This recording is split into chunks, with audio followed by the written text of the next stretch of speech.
আসসালামু আলাইকুম। আজকে আমরা আলোচনা করব রাশিয়া ইউক্রেন নিয়ে। স্পেসিফিকলি যে বিষয়টা আলোচনা করব যে রাশিয়া সাম্প্রতিক সময়ের যে ইউক্রেনের যে ওদেসা আছে ওই ওদেসা বন্দর সহ বা ওই ওদেসা যে প্রদেশ ওটা সম্পূর্ণ দখল করে নিয়েছে।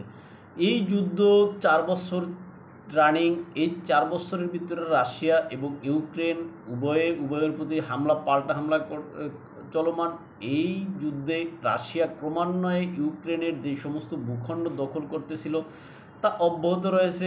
ওই অব্যাহত বা ওই আগানোর অংশ হিসেবে রাশিয়া গতকালকে ঘোষণা দিয়েছে যে তারা ইউক্রেনের ওদেসা সম্পূর্ণ দখল করে নিয়েছে বা সম্পূর্ণ নিজেদের করে নিয়েছে।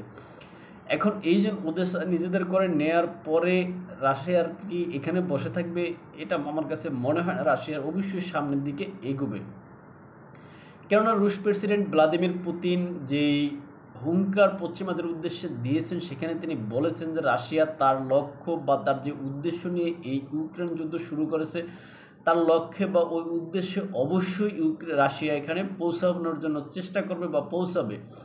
এবং রাশিয়ার যিনি পররাষ্ট্রমন্ত্রী সের্গেই ল্যাভরভ আছেন তিনি পশ্চিমাদের উদ্দেশ্যে যেই বার্তা দিয়েছেন সেটা তিনি উল্লেখ করেছেন যে পশ্চিমারা যে রাশিয়াকে টার্গেট করে যে নেটোর যে সামরিক বাজেট বৃদ্ধি করতেছে এটা আসলে বিশ্বের জন্য হুমকি স্বরূপ, কেননা তারা রাশিয়াকে দমাতে পারবে না। রাশিয়া তার লক্ষ্যে এগিয়ে যাবে, রাশিয়ার সামরিক বাহিনী সম্পূর্ণ প্রস্তুত আছে, এরকম কথা রাশিয়ার পক্ষ থেকে বলা হচ্ছে।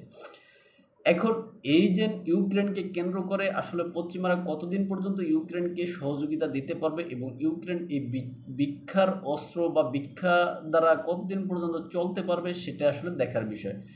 যেখানে রাশিয়া নিজে স্বয়ংসম্পূর্ণ অস্ত্রে শস্ত্রে, সেখানে ইউক্রেন ভিক্ষার অস্ত্র দিয়ে বেশি দিন টিকতে পারবে এটা আমার মনে হয় না।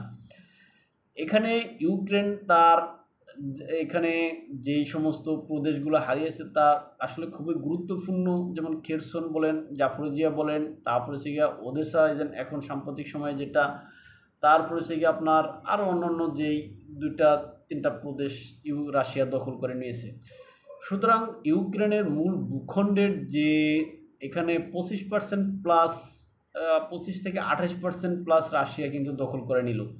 এখন এই যে ওদেসা কিন্তু ছিল ইউক্রেনের প্রধানতম বন্দরনগর, আর এই বন্দর রাশিয়া দখল করার কারণে রাশিয়া এখানে কৌশলগত বা স্ট্র্যাটেজিকভাবে সবচেয়ে গুরুত্বপূর্ণ অবস্থানে বা এগিয়ে থাকবে, এটাই বোঝা যায়। সুতরাং এখানে রাশিয়ার মতো পরাশক্তির বিরুদ্ধে পশ্চিমাদের যেই কূটচাল, ওই কূটচালে ইউক্রেন পরে এখন রাশিয়ার সাথে সে পেরে উঠছে না এবং নিজের ভূখণ্ড খুয়াচ্ছে। এখন এই যে ওদেসা বন্দরের জন্য বা ওদেসার জন্য কিন্তু রাশিয়ার প্রেসিডেন্টের নিজস্ব যেই ফান্ড, ওই ফান্ড ঘোষণা করতেছে এবং সেখানকার অর্থনৈতিক বা অবকাঠামো উন্নয়নের জন্য তারা সেখানে সহায়তা পাঠাচ্ছে বা পাঠাবে, এরকম ঘোষণা পুতিনের পক্ষ থেকে দেয়া হচ্ছে।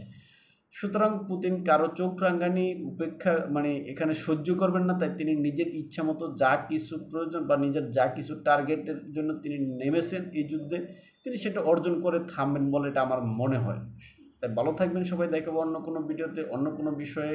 আমাদেরকে যদি ভালো লাগে বা ফলো করতে চান তাহলে ইউটিউব এবং ফেসবুকে স্বপ্নচারীর কথা নামে, ইনস্টাগ্রাম ও টিকটকে এনায়েত হোসেন নামে দেখতে পারেন। আসসালামু আলাইকুম।